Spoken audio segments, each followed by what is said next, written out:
You're listening to Cannonball Mindset, a podcast dedicated to helping people achieve the most out of their personal and professional lives. The Cannonball Mindset challenges you to step out of your comfort zone and lean into the possibility of having a life of abundance. Disruptors, innovators, and groundbreakers are all welcome. Let's get into the show. Welcome back to the Cannonball Mindset. I am Chad Sandstrom, your host, and today I get to have just a great conversation. I've been looking forward to this. I've been doing podcast interviews lately a lot, and some are going to be interview style, and I really believe this is just going to be an amazing conversation. I'm sitting with my good friend Adam Woolard. The guy is just all things incredible. We met at a birthday party, and then we saw each other we met up again on a 6-8 mile run through Tuscaloosa. Got to go to an Alabama football game together, Roll Tide.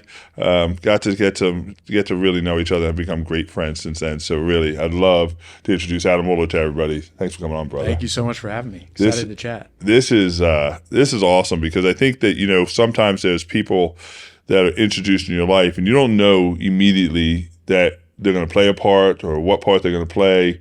But, I always take a position of neutrality. Whenever I meet somebody, I'm just neutral about where the relationship goes, and where it goes, it goes. And I don't want to force anything, but the idea of we met at a mutual friend Todd's birthday party at a baseball field, probably the best birthday party I've ever been to. It was epic. I mean, it did make sense. Home run derby and then, hot and cold exposure afterward. I mean, I couldn't draw up a better birthday party. This was, to give everybody some context, we have a mutual friend, former guest, Todd Anderson, Katie Hoff, and the guy's turning 35. And he's like, Chad, come to town for my birthday. And I'm like, okay. And he goes, no, Chad, come to town for this birthday party. And I'm like, all right, I'm in. He said, just come in the night before, spend the night.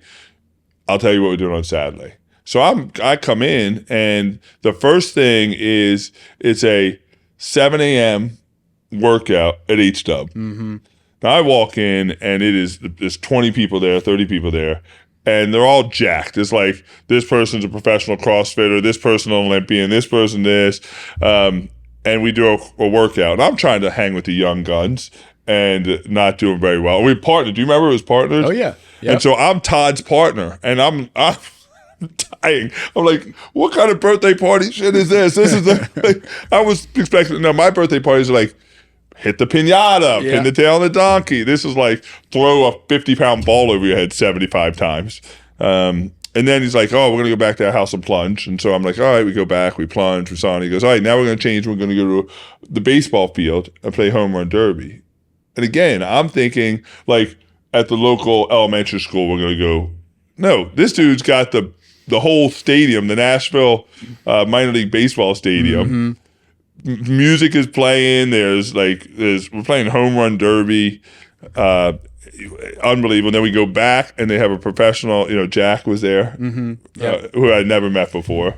Yeah, I've come to realize anything that Todd does, it's as big as he is. I mean, he's a giant human being, and like all of the events that he puts on, and just like get-togethers, even it's over the top in the best way possible. And his birthday was no exception. I mean, it was unbelievable. Incredible. And one of the highlights was getting to meet you and Hannah. Oh, thanks. And really having some really good conversations sitting by that outdoor fire, watching the football game. And so tell people a little bit about yourself. We're going to really dive into all things Adam Woolard, but tell people a little bit about yourself so we can kind of get some context. Definitely. So you mentioned Hannah. Hannah's my fiance. She's kind of been in the entertainment world for, the past 6-7 years. But I met her in Los Angeles. I've kind of had a roundabout, journey through sales. I've been in sales for the last 15 years. Started in the banking industry. I got my MBA at Lipscomb University here in Nashville. So sales is kind of my background. That's kind of what I've always done. Whether it be banking sales, I was also head of sales for a high-end clothing line in Los Angeles for about 5.5 years when I lived out there. And then Hannah and I, about 1.5 years ago, moved back to Nashville to be closer to home. And I actually got back into the banking world. So banking is kind of my background, but sales is something I've done for the last 15 years. And, we came back about a year and a half ago. We kind of had a plan to kind of restart in terms of my career. I wasn't super fulfilled in what I was doing in LA, and we just really wanted to be closer to home, but really start investing in real estate, build community in Nashville. And that's kind of what brought us back here. But sales, got out of the banking world recently, and now I'm currently working for one of our mutual friends, Josh Whalen and Katie Whalen. Yeah. They started Blokes Men's Health and Joy Women's Wellness. And we focus on hormone and peptide therapies, diagnostic labs, specified supplements for individuals. And I'm kind of running sales for them and doing a little bit more on the business development side for them. Yeah. Do you feel like so there's a lot to unpack there, first of all. So let's kind of go back, and I'll come back. We'll kind of round out with Blokes. And so you're in LA. Yep. You're in LA, and you're from, is that where you're from? Originally from Oklahoma. So grew up in Oklahoma. LA? Yeah. So went from Oklahoma, graduated from the University of Arkansas. My brother went to Vanderbilt in Nashville. So that kind of brought me here, got into the banking world in Nashville, got my MBA at Lipscomb, which is right around the corner here. And then I left the banking industry, actually got let go of my first banking job, which took me kind of all over the place. I got into modeling and acting, and that's what eventually took me out to LA. Get you to LA. Yep. That's what I was saying. So want to be an actor, was doing some modeling, meet Hannah. Yep. Hannah out in LA. Yeah, for those of you who don't know, Hannah Brown, who was on the show The Bachelor and 50,000 other shows. Dancing with the Stars. And she won every single one. She won every show she's been on. She should go on Jeopardy next. Something. Something like Wheel of Fortune. Something could keep the win streak alive. And so now you move back. You're in LA. Let me ask you a question. At what point in LA did you decide, all right, acting is not for me. Is not for me, or I'm not having luck with it? Like, was there a defining moment that was like, okay, I can't or won't do this anymore? Yeah. So I actually just listened to your podcast with Ryan Serhant. We kind of have the similar story. Like, he went to New York, I think, but there just comes a point to where it's like, all right, you really got to do this. And you as you're coming up, most of the time you're not making a ton of money. Yeah. So you have to be okay with rejection. You have to be okay with making, just enough to get by. Or you have to be 100% all in, love the craft of acting, love the process of going in for audition after audition and getting, rejected the majority of the time. And just being able to stick it out. Some people make it really quickly. Some people, go into an audition and land a role, and that kind of kickstarts their career. But the majority of people, it doesn't happen that way. So I just got to the point where I was like, do I really enjoy doing this? And the ultimate answer was no. And I wasn't making a ton of money. And I had all this experience and expertise in the sales and customer service area. So I just felt like I wasn't living up to my potential. Yeah. And that's when I was like, all right, I'm going to get back into the sales world. And I had made, a lot of good connections out there, and just, I found my way to a brand, Greg Lauren. He's Ralph Lauren's nephew, but I ran sales for him for about 5.5 years. So I'm not getting what I want as an actor in the acting field. Mm-hmm. I'm now going to kind of dive into what I'm really good at, which is sales. Yep. In LA. Yep. In LA. Clothing, obviously you're a fashionista. You're not quite, but yeah. So you got the fashion look, you're modeling, and things are going well. Do you miss the, not the rejection of acting, but do you miss the, like, going at that point? Do you miss the, like, going after the roles, and like, oh yeah, how does that sit with you? Yeah, so it was kind of a transition where I was still kind of trying to hold on to that excitement of the acting world. Yeah. So I would go on auditions when I was not working, and trying to kind of hold on to that dream a little bit. So I didn't completely just like cut off auditions. And there is a lot of it is fun, you know, going into auditions and playing a new role and actually landing a role and being on set and all that kind of stuff. It can be fun. But at the same time, I had to kind of get serious about, you know, about purpose and like, why am I really doing this? And a lot of it came down to superficial things. You know, I wanted to be well known. You know, the fame, the money, you know, the allure of LA was really intriguing at the time. So I really had to kind of drill down and figure out, why am I actually doing this? Yeah. You know, why do I want to be an actor? And if it didn't come down to like being in love with the craft of acting, then it didn't make sense for me to continue pursuing it. Yeah. So where do you meet Hannah in that process? So because yeah. Hey, because the reason I asked that question is because, you know, I loved acting, but I loved it for what it sounds like you're saying was the wrong reasons. Yep. Right thing, wrong reasons. Yep. And so you're like, that's not going to fulfill my purpose. That's not going to fill what I want to do. It's not about being well known. It's about contribution or, you know, having purpose. Well, then you meet somebody. Yep. And I want to know how you met somebody that had exactly what you were looking for before you came to that realization. Because she is well known. We've been out in public together where you can't go 3 feet without her being surrounded by 15 people. Right. So where did you meet, and then how did that?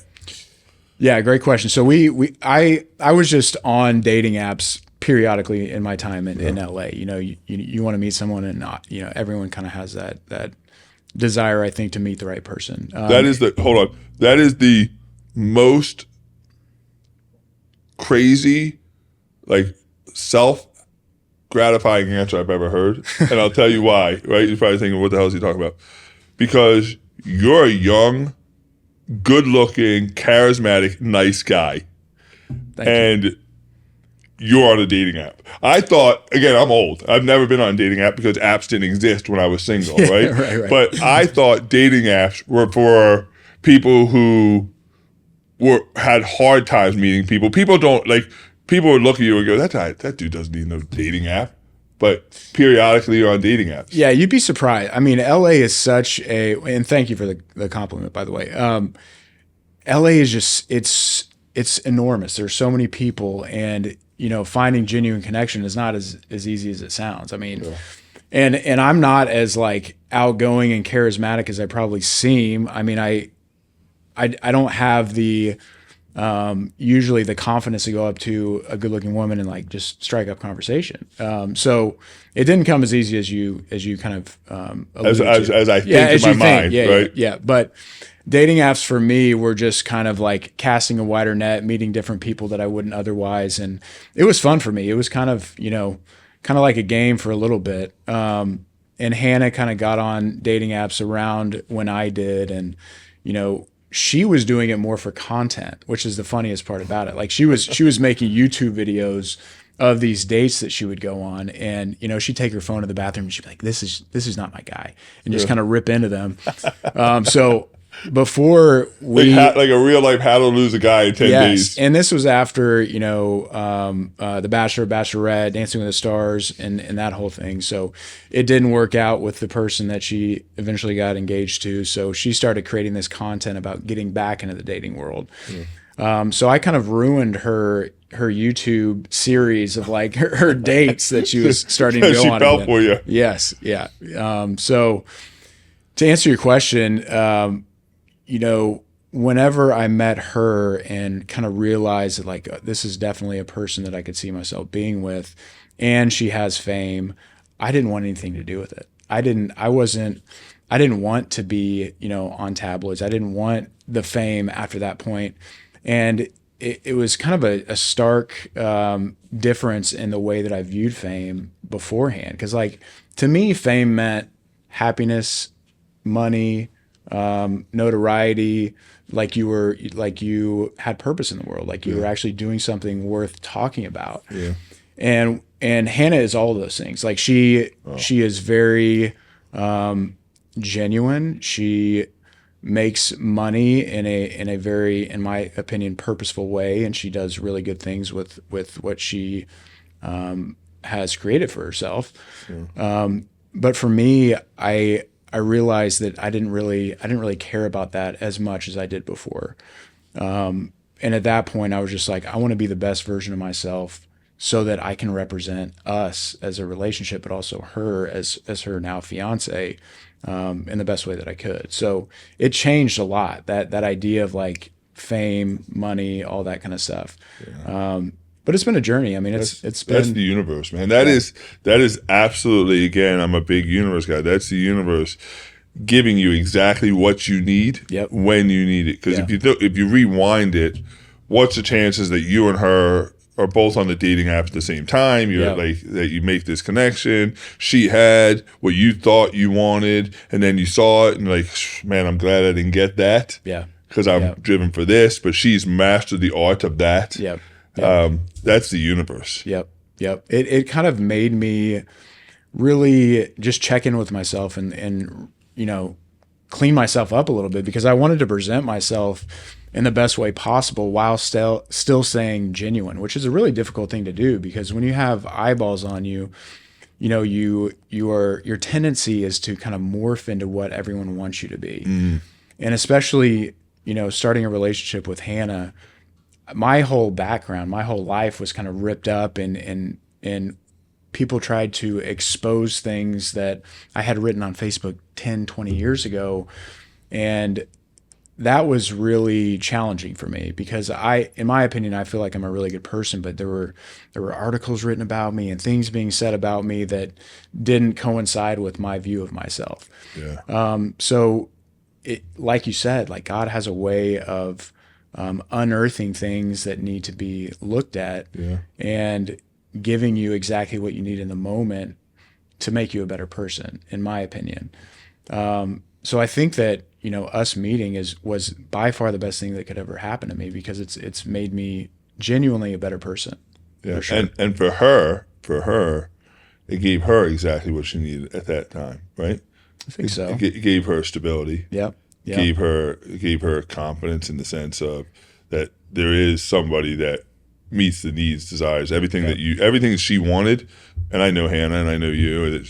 That's why you guys are who you are, because it's exactly complements each other. What you needed, what God said you needed at that point. I agree. So now you're in LA. You're dating in LA, and at some point she's now LA. She is LA, right? At that point. Same, probably still hometown Tuscaloosa, but she is LA at that point. At what point do you say, okay, enough LA, Nashville? So that's a big jump to fall in love, and then to have, and then to say, okay, I'm really leaving the acting behind. Because I'm sure there are actors here in Nashville, but it's not the hotbed, right? That LA is. So at what point, and what was the shift that said, all right, that's it? There were a lot of different factors at play. So my brother and sister-in-law just had twin boys. So I really wanted to be around my nephews, and they live in Memphis. So that's about a 3-hour drive from Nashville. And I have family in Oklahoma, which is still pretty far from Nashville, but close enough to where, it's, not a full day event to get home. 2 hours. And then, I wanted to be in a place to where we could really build community. And we were struggling with that in LA for a while. We started to kind of cultivate that right before we left, ironically enough. But one of the biggest things for us was building community, but also being closer to family, and taxes, played a big part of it as well. Right. So there were a lot of different moving parts, but ultimately we looked at what we were doing in our lives, what was important, and family and community were at the top of the list.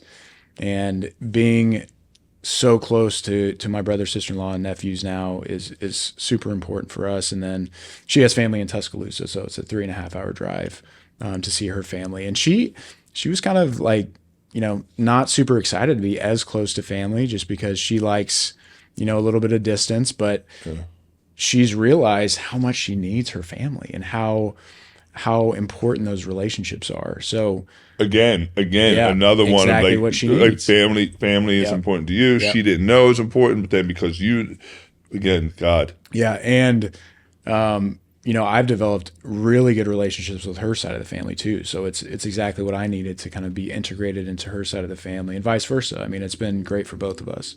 Yeah. So you come back here, you come back to Nashville, and what are you going to do now? So all right, now I got the geographic change. Yep. I got proximity change to my family. Yep. I'm in love, but I still, you knew that acting was not your purpose. Yep.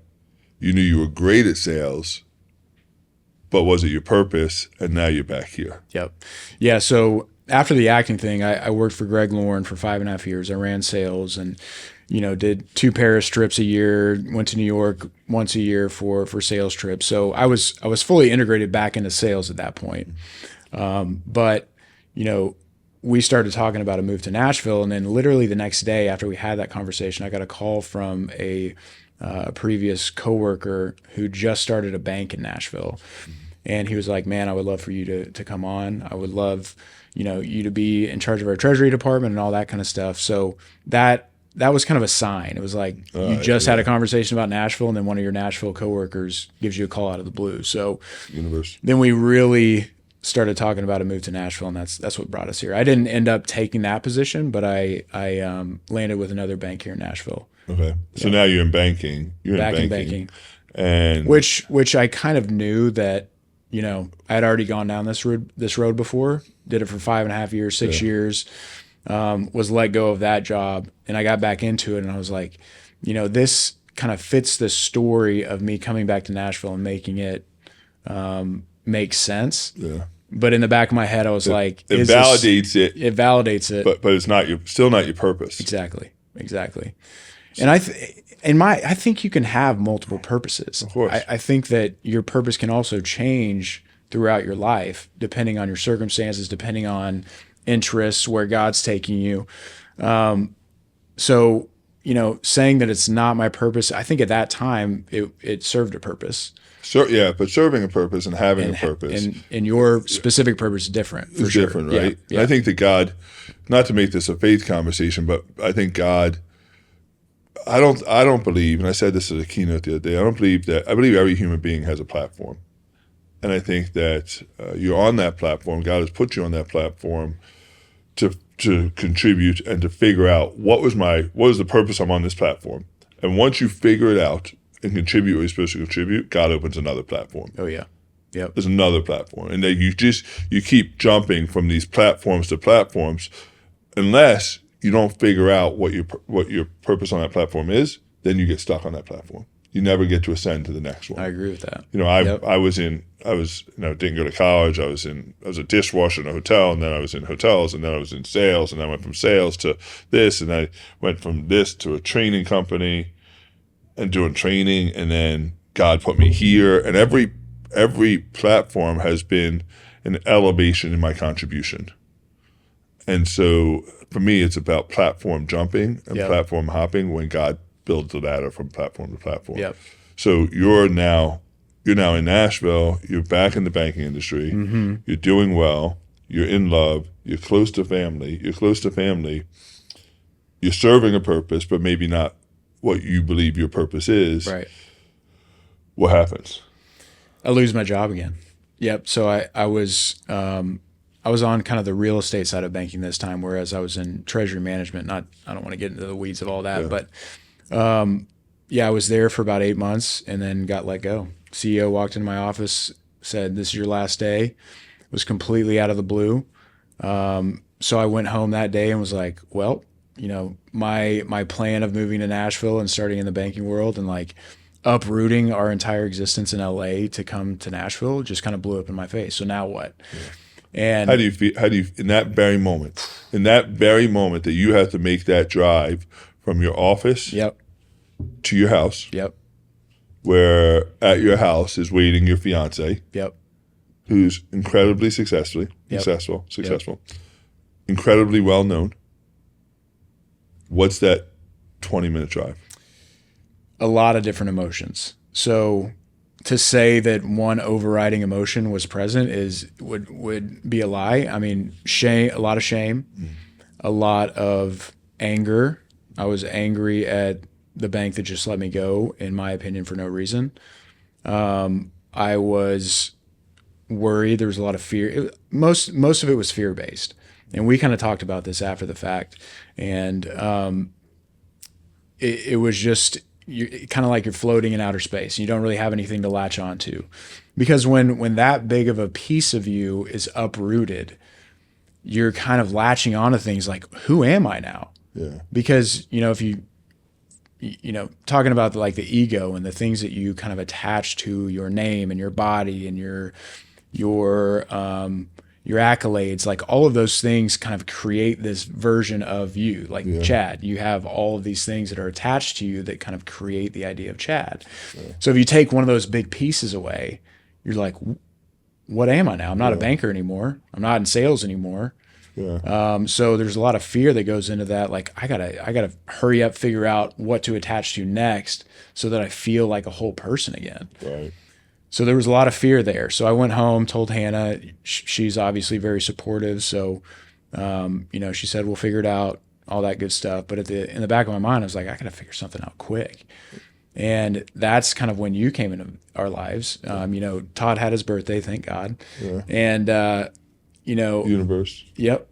Hannah, chatted with you for like the majority of the birthday party. It's like, who is this guy that Hannah's talking to? I got to meet this guy. So she introduced us, and man, I am so grateful that you were at that party because I needed someone. I needed a strong, successful, but also like emotionally vulnerable man to confide in. I needed someone there to express my fears, my doubts, my worries in the biggest way possible. And I know that you came into my life for a reason because I was in that like crazy transitionary phase where I needed that.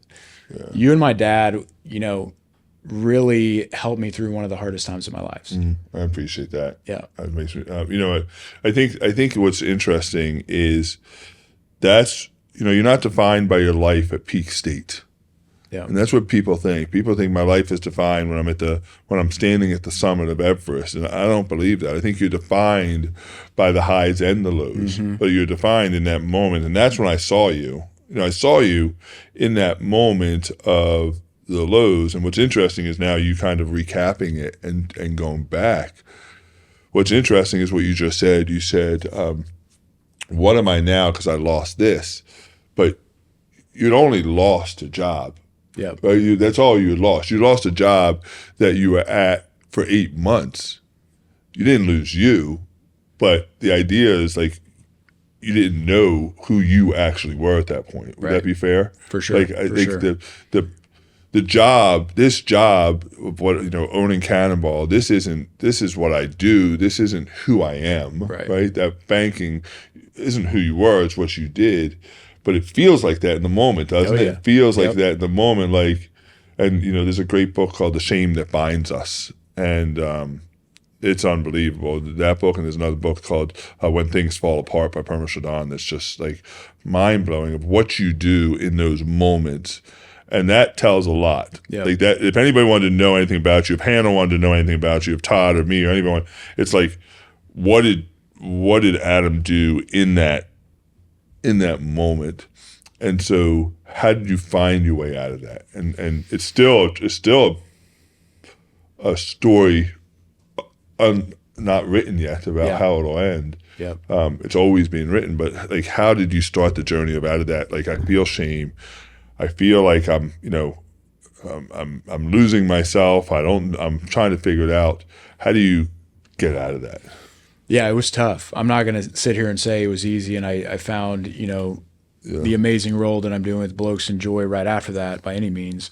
It was a lot of trial and error. I kind of jumped into an affiliate marketing program and started, working on the influencer marketing side of things. And it just didn't align. It didn't feel right. I felt like I was kind of putting on an act. It didn't feel natural to me. So, I didn't jump right into my next big thing. It took some trial and error, and it took a lot. I mean, the last year of my life was the hardest time of my life by far. Yeah. but it was also the most rewarding, and it was the most telling of like who I am as a person and like what I'm capable of.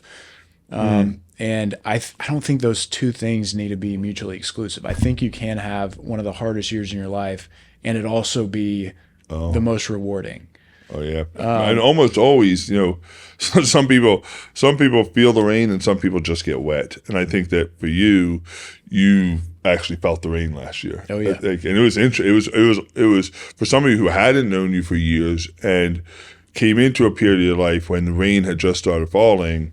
It was interesting. I was so captivated because, and maybe it was because of how we met, but here you are. Transition. I remember, I don't know if you remember this, but you had just started the affiliated marketing program. Yep. And you were maybe a month into it. Like you just finished this course and you were learning, and you called me. I was in Vegas. I was in Las Vegas. I was at a dinner at, I forget the steakhouse. And you called me. I step outside and we were talking. And you said, and I know exactly what you said. I remember it was yesterday. You said, I just don't feel good about this. Yeah. I don't know what it is. I just don't feel something's not right about this. Yeah. And you quickly that was it. I didn't feel right about it. And so I made a change.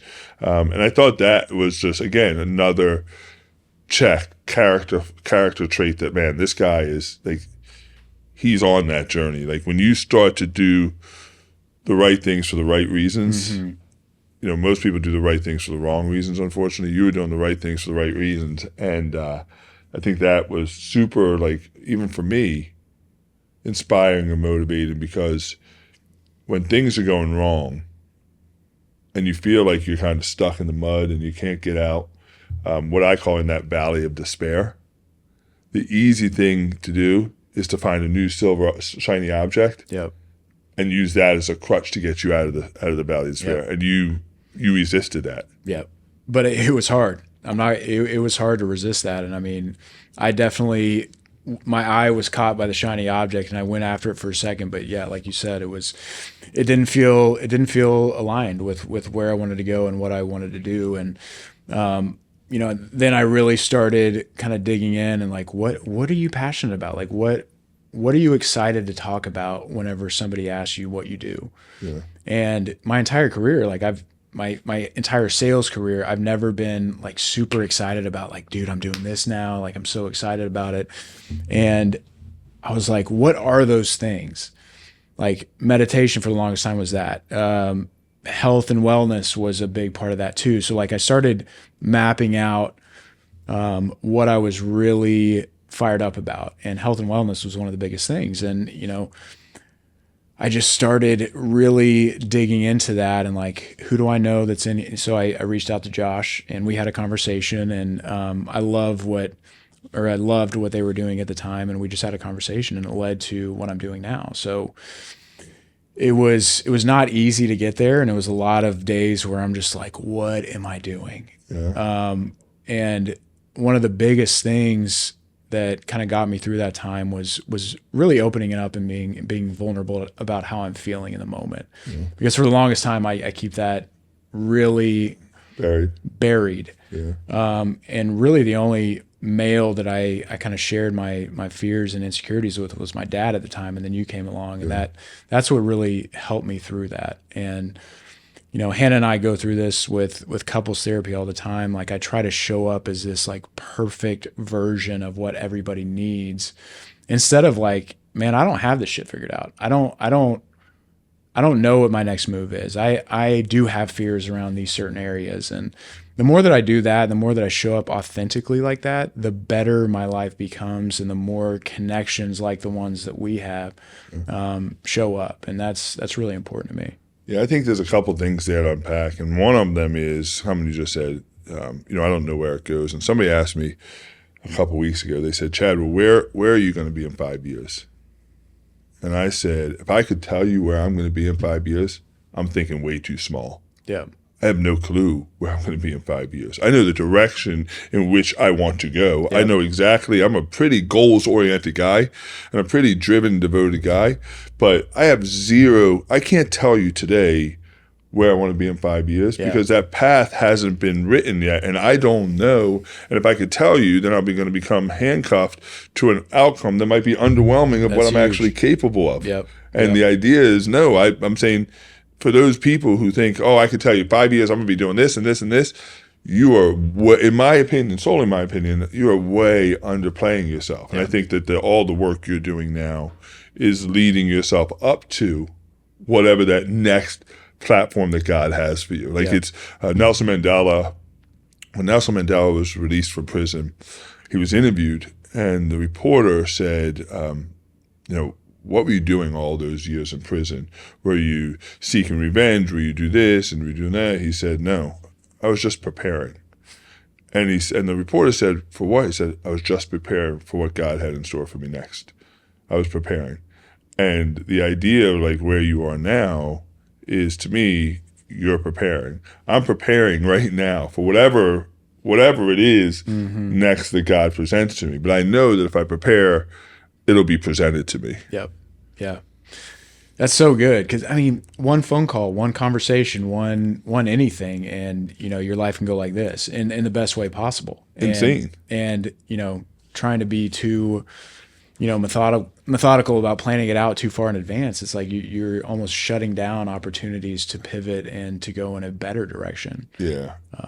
People are craving and yearning certainty so bad in their life. And I love certainty as much as the next person. My wife is a very certain driven person. She needs certainty about everything in her life. The challenge with certainty is the killer of curiosity. And if I stop being curious, then I stop opening doors. Yeah. And so I want to be certain that, hey, I'm going to figure it out. And, I think that's the key, is having that underlying courage to say, I'm not staying down. I'm not gonna hit rock bottom. I'm not staying down, but I don't need to know every move of the next move that I'm supposed to make. It'll be presented. And, the great thing is you're the narrator, you're the author of your life, and you can write in a plot twist whenever you want, because you narrate that life. Nobody else is narrating that life for you. Yep. Yeah.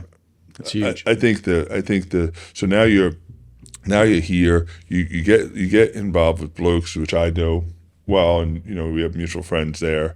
And this is something you feel passionate about. Definitely. Yep. Yeah, and I kind of came on as a case manager, so I have to learn a lot about the diagnostic labs that we're running for patients. So I go through patients' labs, I go through all their blood levels, and I have to understand all of that in order to provide direction on how they can live healthier lives. And that to me is the most intriguing thing about what I'm doing now, is that I'm actually helping people live healthy lives. And, it's not this reactionary medicine that Americans kind of become accustomed to. It's more proactive. It's like, this is exactly what's going on inside of my body based on these blood levels. And we are trying to get them to an optimal state. We don't want them to be normal. We don't want them to fall within a typical doctor's range. We want them to feel their absolute best. And that's something that I have a hand in every day with the patients that we work with. And it's very, very fulfilling. What does that do for you? I know you said fulfilling, but what does that do for you when you see somebody operating what they believe, and I can be a living embodiment of this. Is I felt for years that I was in optimal state. Yep. When you have nothing compared to, you have no context, you don't know what you don't know, right? Yep. So I'm like, well, no, I'm in optimal state. Like, I work a lot. I don't work out, but I run, and I have a president that runs my company, Morgan, who was like, hey, you'd feel so much better if you would lift weights. And I'm like, I'm a runner. I don't need to lift weights. I'm like 6'8". I don't need muscles, right? Well, I don't need that, right? And but then I started doing it, and I was like, oh. Well, wait. I can feel better. Like, you mean there's another level? And then you start dialing your health, and you get the blood test, and you do these things, and you're like, it's insane when you see somebody make that transformation because of counseling and coaching and the diagnostics that you've given them. What does that do for you? it's just so important because you don't know what you don't know. And these diagnostic labs can tell you what you don't know. And a lot of times it'll be simple things like cut out sugar and starchy carbs. That fact alone of getting away from like LDL cholesterol is the bad cholesterol, and you need to get your LDL down because that leads to cardiovascular risk. And it does play a part in that, but one of the main drivers of cardiovascular risk is triglycerides. And a lot of people don't know that because big food and big pharma are pushing LDL is bad because they have statins. And statins are a drug that specifically target lowering LDL levels. And that's a really profitable drug. And in my opinion, that's why they are pushing statins so much. So I bring that example up just because we're kind of in the dark. A lot of Americans are in the dark about what is healthy, what's not.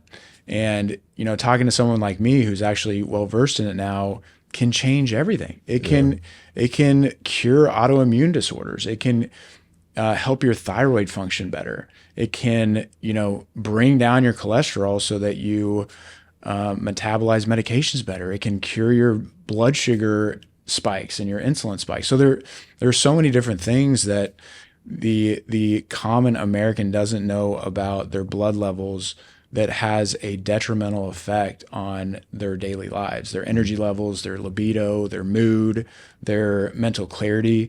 And a lot of times it's just a small tweak. It's just a small little tidbit of information that you get on a Zoom call with a case manager like me. So it's really rewarding. It's really fun to like open somebody's eyes and like have them see behind the curtain of what's really going on with their health.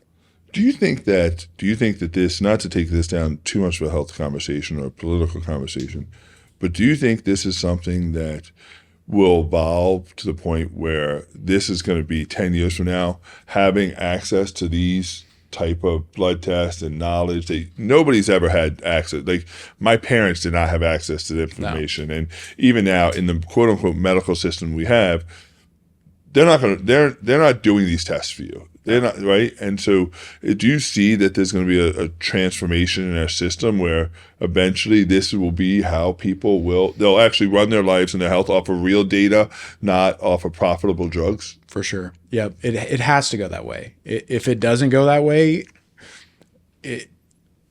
society's going down the wrong path, and people are going to get sicker and continue to die. People's eyes are already starting to open. People are already realizing that, hey, traditional medicine is probably not the way to go. Like we're eating shit food and then we're going to take a pill from a doctor who is not well versed in the shit food that we're eating. Yeah, right. So it just doesn't make sense. None. So the more functional approach is already being more readily accepted. And, a lot of it comes down to diet and exercise and putting the right things in our body, whole foods, supplementing where we need to, but we can get most of what we need from a whole food diet and, staying away from the crap that big food's trying to sell us. Yeah. And to me, it's which I am such a fan of is that it's not a matter of like, I'm on day 42 right now, 75 hard, and it's very restrictive, and I love those for burst. I love doing it once or twice a year where you like dive in and you really focus, and it forces you to like kind of regroup. But this isn't a thing where, hey, you can't have a donut if you don't want a donut. It's about being aware. Yep. Being aware of having the donut and understanding the impacts that it does means, and that's what, we have obviously a mutual friend in Todd. He's like moderation, but awareness over everything. Yep. Yeah. And just staying consistent as much as you possibly can. But I'm not going to not go out to eat with, people I love because they don't have food options for me there. No, I don't think that is ever healthy to be that restrictive. But understanding the certain things that you're putting in your body is affecting your systems in a certain way that can lead to either a better or a worse life.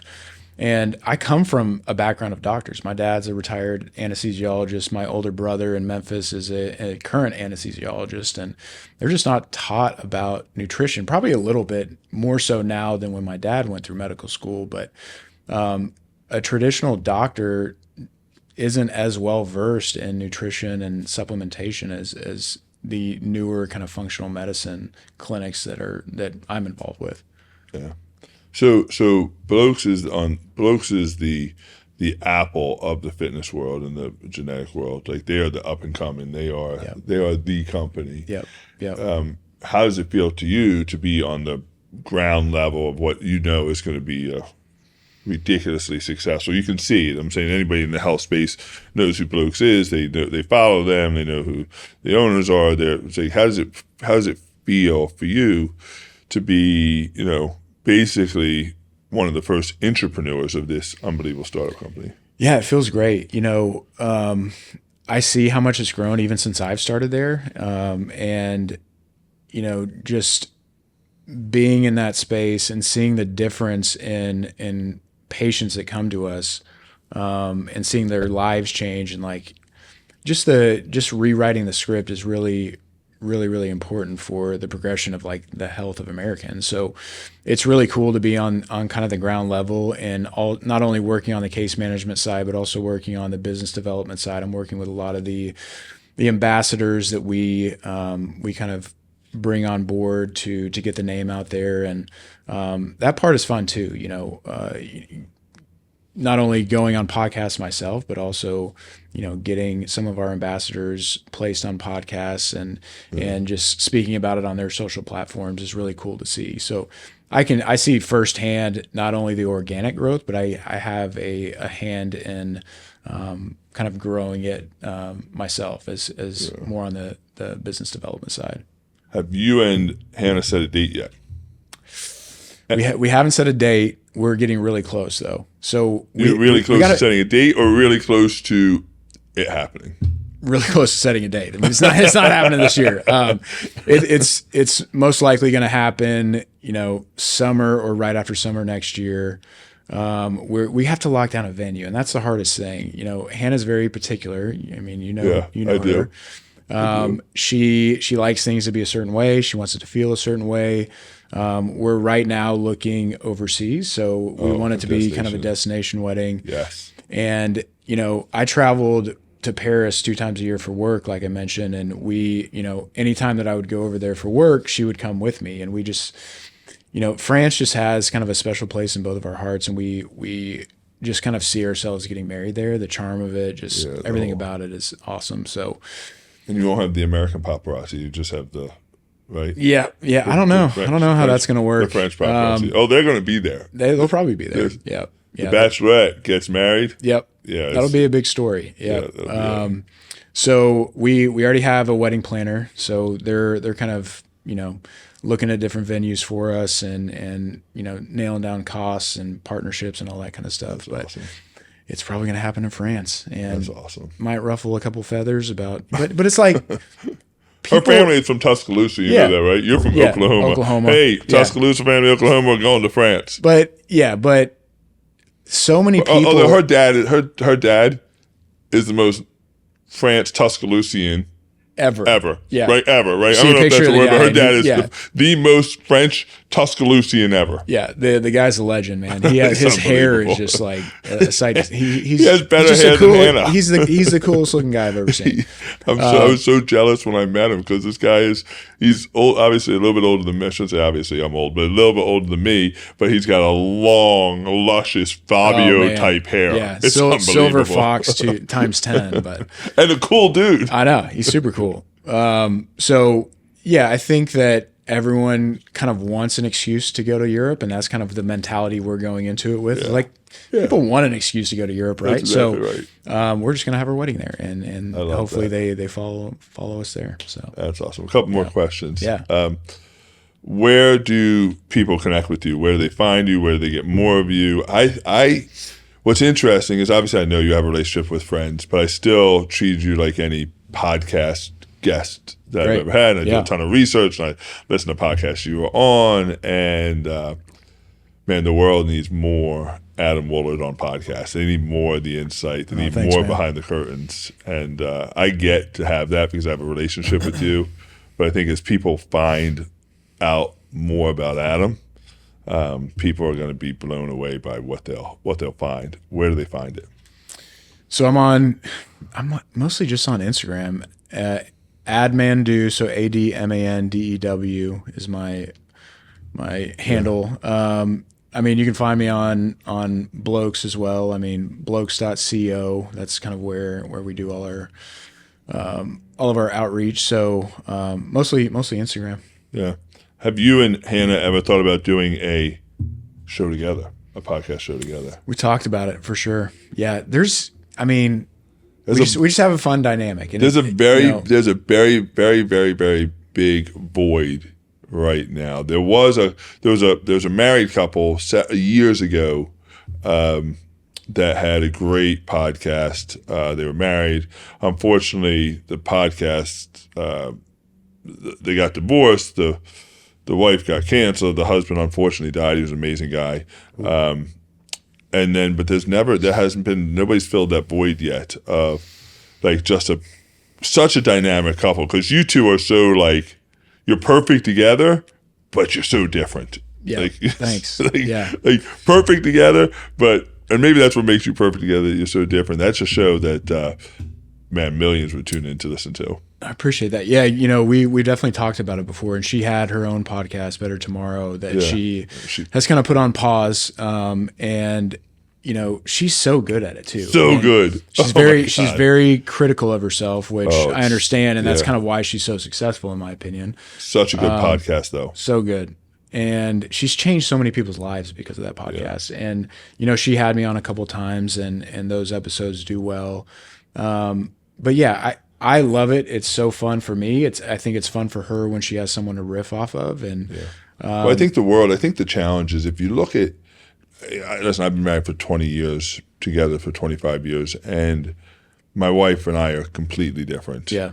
And there were stages in our life, and I'll give you this unsolicited marriage advice, that there's stages in your life where in the perfect world, you'd say, "Oh, we both grow at the same time," but that doesn't happen. At least nobody I know is like, we both grew exactly evenly at the same time. It's like, this person's growing, and there was this part in my life where my wife, we've been married for a while, and I was on this real big growth journey of finding out who I was, and I was stuck for a long time. And I really dove into figuring out what version 2.0 of Chad looks like, and I was fixated on my health, and I was fixated on my reading and my business, and I was growing at an exponential rate. And our marriage was okay. It wasn't great. It wasn't bad. It was okay. And she came to me about a couple years, 2 years into this transition period I had of finding out who I wanted to be, and she said, "I've resented you for the last 2 years." And I was unaware. I knew that there was a difference of growth, but she's like, "I resented you a lot in the 2.5 years." And I said, "Why?" And she said, "Because you were driven to figure out who you wanted to be, and I felt stuck." And I didn't know that, because my wife is a doctor and a lawyer. She's ridiculously smart. She's beautiful. She's educated. She's raised 2 amazing kids, has her own business. And so for me, I was just trying to get to what I believed was her level. Like, I was like, I got to put my foot on the gas to try to like be worthy of this. Yeah. And all the while, she was resenting me because she felt stuck. And so then she kind of went on her journey, and she started, and then like she overtook me, as far as like, not that we were as a competition with each other, but like she was now into herself, and I felt stuck. And it was, I think the reality is that there's not a lot of couples that have the platform and the reach that you two do to help couples understand that. And that's not a marriage counseling thing. Yeah. That's not like a therapy thing. People don't talk about in therapy the growth of the dynamic and how these two, like, they're trying to make you equal, or at least like connected. Yeah. But the challenge is the constant inconsistency of growth. For sure. Yeah. And I think that you two have a platform that could help a lot of people, because that's what the marriage is. It's like this constant struggle for like, and hopefully what happens is when I'm up, I'm pulling her up, and when she's down, and vice versa, we're pulling each other up. But unless you're talking about it, it's really hard to do. Yeah, that's a really good point. And we have started couples therapy about 8 months ago, and one of the big things about couples therapy is that you really need, no matter where you start, you need two people who have a growth mindset. Yeah. And if you don't have that, if you have one that's a fixed mindset, one that's growth, it doesn't work. No, it works. And we both have that for sure. But at first it was about, really uniting ourselves. So we kind of always saw ourselves as like separate. Yeah. Even though we were in a relationship, it's like, I got to contribute this much so that, I'm worthy of you. And we both did that. And really one of the biggest things that our therapist has helped us with is like unite everything, like bring everything together. You guys are a team. Even when you go to a family outing and you're with your family and, there's a little bit of friction with Hannah and her family sometimes, and she needs someone to be there in unity with her, to be on her team and not feel that disjointed energy whenever something comes up. So yes, like I think that, now that we are more unified as a team and can really help each other in so many different ways, I think a podcast would be great. And that's something that I think eventually we would do. Yeah. But we kind of have to figure out what it's going to be about. And it could be about a lot of different things. The things that we've learned in couples therapy is profound for us. Yeah. And I think that sharing that with the world could be a really good kind of platform as well. But obviously we would integrate other things. Yeah. But I think coming at it from a couples therapy perspective could be really fun too. Yeah, I'll be the first subscriber. I will tell you that. Thanks, man. All right, last two questions. Yep. I'm going to pray for you tonight. What should I pray for? Oh man. I think for just really honing in on my purpose. I would love just more clarity about my current role, how that can really blossom into helping the most amount of people. That's really what my current mission is. Like, how can I affect the most amount of people as positively as possible? And Blokes enjoys helping with that. Hannah and I both have become very involved in our church, which is still, we're kind of at the ground level and we're getting involved. We're tithing now. We're doing a lot of things that we see as very, very important in our faith. And my goal is just to help as many people as possible. So more clarity around that. I would love prayers for that. That's probably the biggest thing. Yeah. Awesome. Just want to help as many people as I can. Awesome. Last question. 60 years from now, 65 years from now, when you leave this earth, what do you want your contribution to have been? Oh, man. Oh, the first thing that comes to mind, and this might be a cookie cutter answer, but I'm not big on like legacy. I don't want a statue built to me. I don't care about, having a building with my name on it. I think that I just want to leave the world a little bit better than when I first came into this world. I want the world to be a little bit better because I was here. And I'm sure that is a very cookie cutter answer that you get a lot. But I mean, what else are we supposed to be doing here? Improving the lives of the people around us. And it doesn't have to be at this grand scale. Yes, it's better if you're helping more people, but just little interactions and just helping people along the way, helping people feel better about themselves. Exactly what you did for me when I was in a time of need. I want to be that crutch for somebody else. I want to be, a little bit of light in someone else's dark period of life. What's interesting is 89 episodes, nobody's ever given that answer. And the cookie cutter ordinary answer doesn't make you an ordinary man. And I think like a lot of people search for like, what should I say? Should it be this magnificent, like huge thing? And it doesn't have to be. If for me, I started a company under one premise, and my company knows that this is why we are here today, why I am on this earth, and that is very simply to contribute to the well-being of every human being I interact with. It drives me by my faith. It drives me my purpose. It drives my company, and it's very simple, but it's the simple things done with passion and love that make the difference in the world. Not the extraordinary done with confusion and lack of effectiveness. It's those simple things. So I love that. Love the answer. It's perfect. Love the answer. Love it. Awesome. Listen, Adam Woolard, find the guy, connect with the guy, get to know the guy behind the guy. There's a lot there, man. Go deep. Adam Woolard, check it out. And he's going to be getting married soon. Doesn't know. They're close, but soon. And check him out. Adam, thanks, brother. Thank you so much. Appreciate it. Loved it. Loved it.